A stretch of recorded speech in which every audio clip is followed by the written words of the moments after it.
Schildersbedrijf Wiegersmits uit Damwoudt wordt na maar liefst 264 jaar voor het eerst oernam terug iemand van boeten de Smitsfamilie.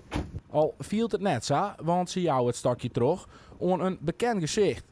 Het bleek dat een van uw jongste werknemers een hele grote ambitie hier om dit bedrijf terug te zetten. En dat traject ben we hier op 6 lijn ingang en de laatste 3 jaar ben we gezamenlijk eigenaar geweest.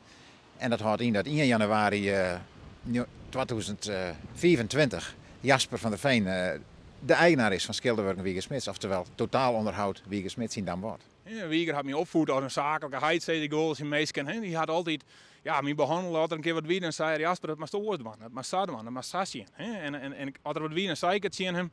Dus ja, ik ben geen familie, maar ja, het viel wel heel vertrouwd. En gewoon van beide kanten denk ik dat het zo is. En ik denk, ja, de kernwaarden zoals het familiebedrijf wie, dat bloot. En daar ga ik echt mee terug.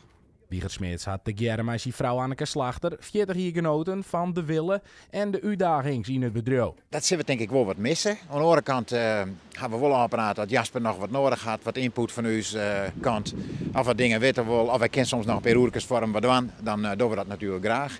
En of Jasper het op zijn beurt ook weer terugjouwt aan iemand uit de familie? Nou, ik heb echt een zoon van Oorlier.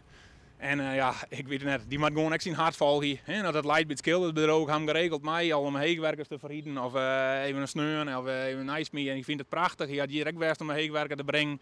Even naar de kraasje en zo. Dat vind ik geweldig. Maar als hij geen schilder willen, dan moet er wat oors maken.